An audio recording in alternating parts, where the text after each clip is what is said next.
Ah, ma petite maison. De retour 8 mois plus tard. L'avantage d'être sous un hangar, c'est que pendant les 8 mois qui se sont écoulés, elle n'a pas bougé. Elle sent toujours aussi bon le bois. C'est déjà plutôt une bonne nouvelle. Mais il y en a plein d'autres qui sont franchement pas aussi bonnes. Je vous propose donc de faire un petit tour d'horizon avec moi dans la tiny house et de constater les dégâts. C'est ce qui m'a fait prendre une décision drastique qui est le démantèlement. Je vais vous montrer les raisons pour lesquelles j'ai fait ce choix. On y va.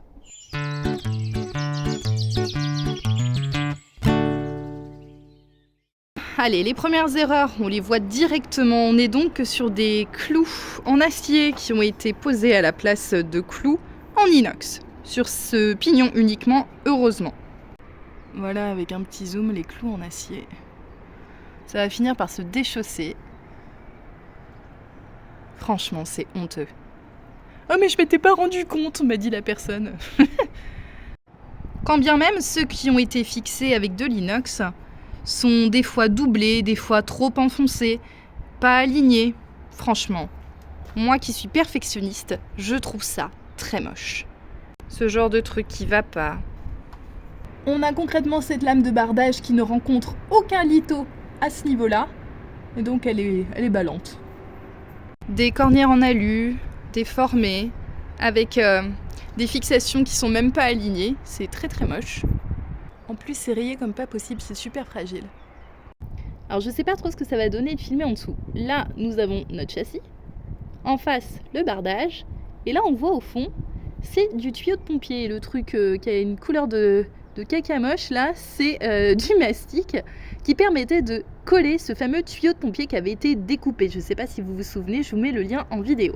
Le problème étant, j'avais précisé qu'il fallait le découper sur toute sa longueur afin qu'il ne dépasse pas. Alors je vous ai fait un petit plan en coupe. Ici, on a un des renforts de mon châssis, de ma remorque. Là, la plaque aluminium qui permet de protéger le pare-pluie qui est au-dessus. Okay. Ici, là j'ai un des montants de ma structure.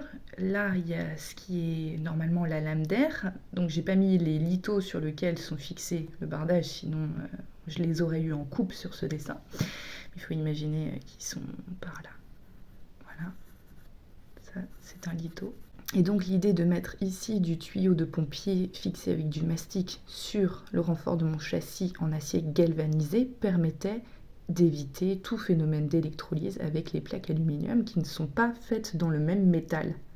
Le problème, c'est que cette bande-là, sur mes renforts externes de mon châssis, de ma remorque, eh bien, ils n'étaient pas coupés à fleur ici.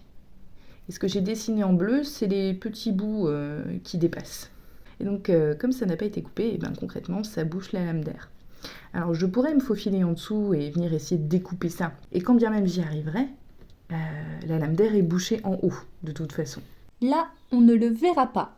Mais si l'on se réfère aux vidéos des épisodes précédents, nous voyons ici que la lame d'air est également bouchée en haut. En effet, le pare-pluie de la charpente passe par-dessus les lithos des murs et est fixé par du scotch pare-pluie. J'avais bel et bien demandé aux professionnels qui m'accompagnaient si c'était bel et bien comme ça que l'on faisait, car j'avais très légèrement un doute, et ils m'ont bien confirmé que la mise en œuvre devait se faire comme ça. Sauf que non, bien évidemment, à ne surtout pas faire. Donc maintenant, cette lame d'air est bouchée, et tout est caché derrière le bardage, mais ça n'enlève pas la problématique. Au-dessus des fenêtres, au niveau des tapés, on a un jour énorme. C'est juste très moche. Alors ça permet à l'eau de s'en aller, mais esthétiquement c'est une catastrophe. Ah, encore 2 clous moches.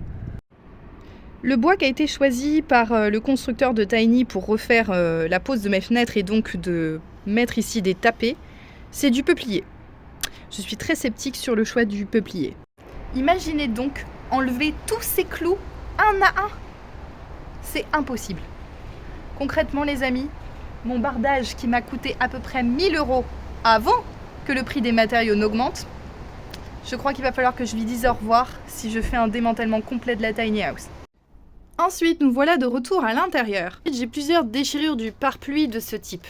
Concrètement, ça me permet de vérifier que le pare-pluie que m'avait commandé le charpentier est de la merde. Il est vraiment pas assez épais.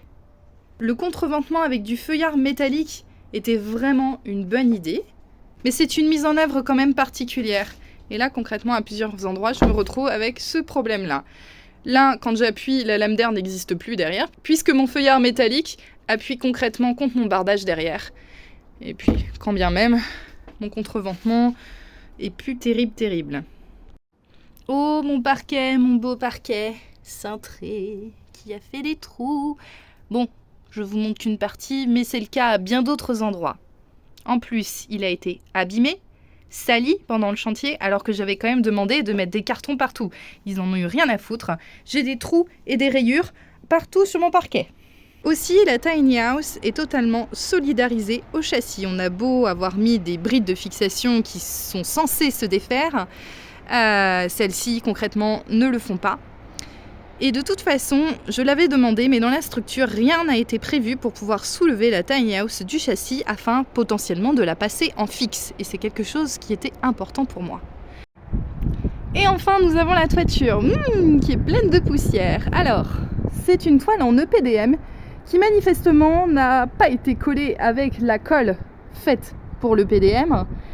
Le charpentier me disait qu'il avait la colle qu'il fallait alors qu'il travaille d'habitude avec du Répanol. Ce n'est pas la même chose. Je ne sais pas du tout avec quoi il a collé ses toitures puisque je n'étais pas là. Et puis elle se décolle au bout, ici, et tout là-bas, pareillement. De même, je ne sais pas combien de temps tiendrait cette fameuse bande de recouvrement. Quant à la gouttière, faudra revoir ça. Hein.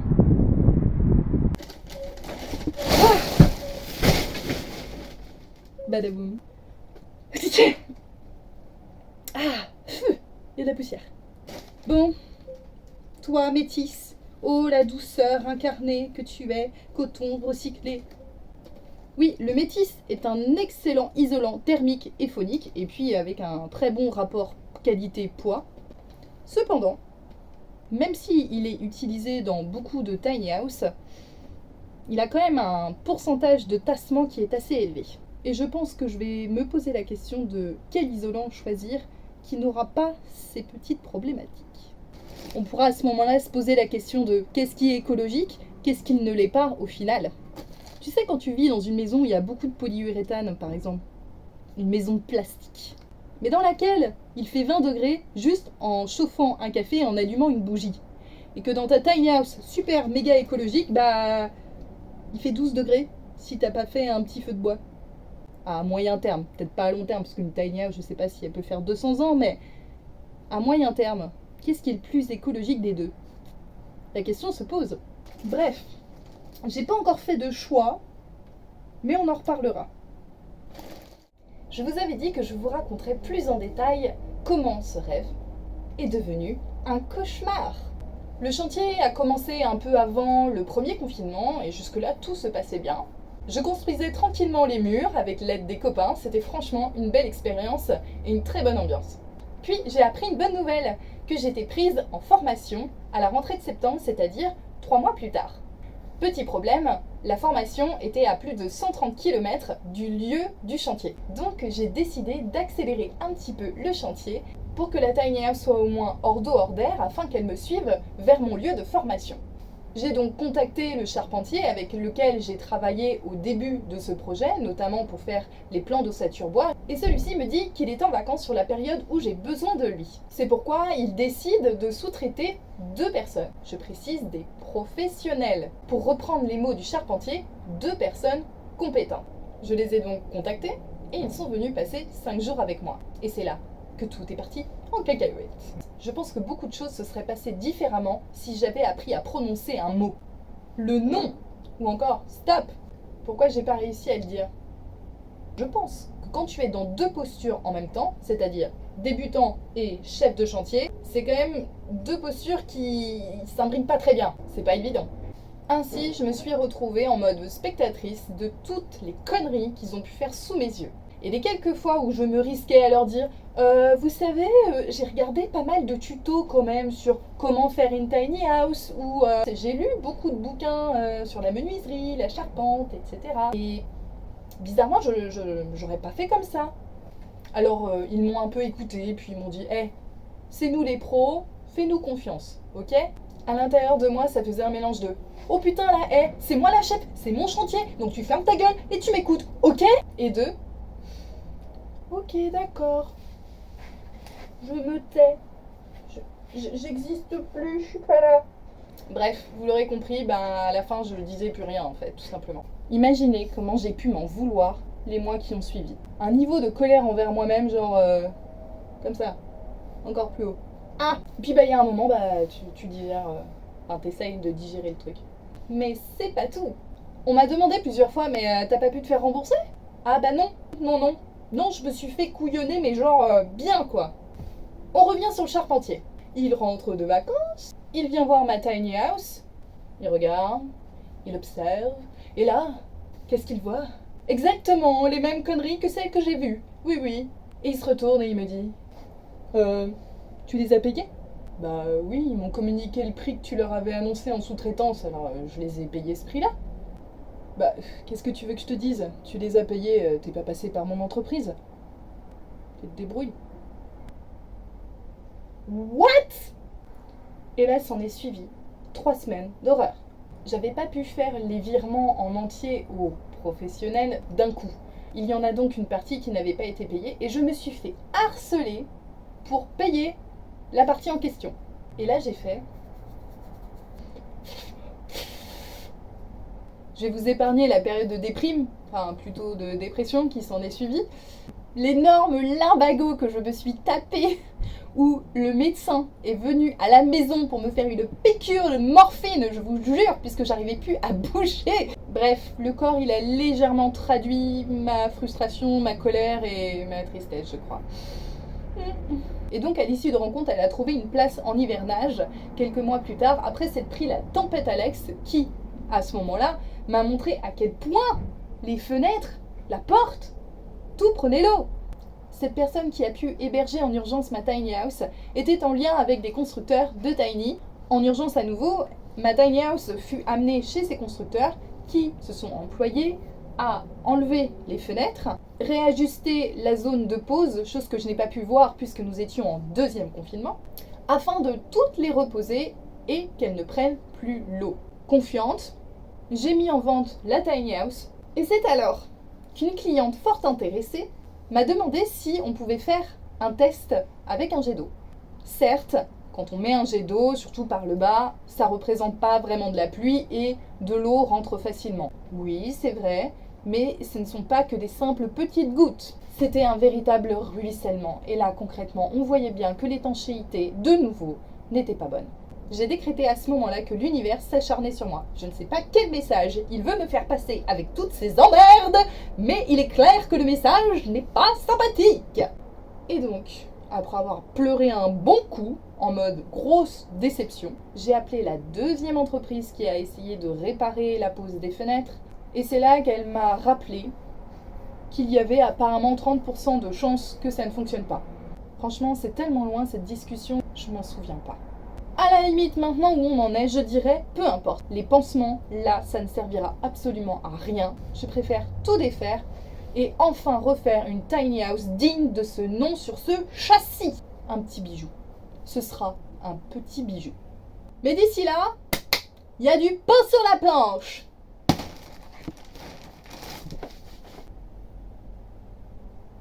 D'accord. Je conclurai en disant... Quand votre intuition vous parle, je pense qu'il faut vraiment l'écouter. Pour ma part, elle m'a proposé d'éviter de vivre ce cauchemar. Et apparemment, il fallait que je le vive pour comprendre la leçon. J'ai entendu cette petite voix dans ma tête me dire « Alexandra, s'il te plaît, fais les choses étape par étape. Ne fais pas tout en même temps. » Et moi, qu'est-ce que j'ai fait? La formation et le chantier en même temps. J'ai donc accéléré le 2e pour pouvoir être plus tranquille dans le 1er. Et au final, j'ai tellement déprimé avec tout ça que j'ai reporté la formation, je ne me sentais pas d'y aller. Et puis, mon chantier s'est retrouvé en stand-by. L'un dans l'autre, j'ai donc tout perdu. Et aussi beaucoup d'argent. À peu près 6 000 €. Voilà donc le tableau actuellement en 2022. A priori, un démantèlement total qui m'attend. Et enfin, racheter des matériaux qui ont beaucoup augmenté dans leur prix pour pouvoir reconstruire derrière. Avec les prix actuels, j'ai estimé un budget de 10 000 € supplémentaires. J'arriverai donc à une tiny house normalement finie, jolie, beau comme un cœur, pour 30 000 €, ce qui fait quand même un sacré budget en autoconstruction. Mais bon, c'est le prix de l'expérience. Chance ou malchance? Qui peut le dire?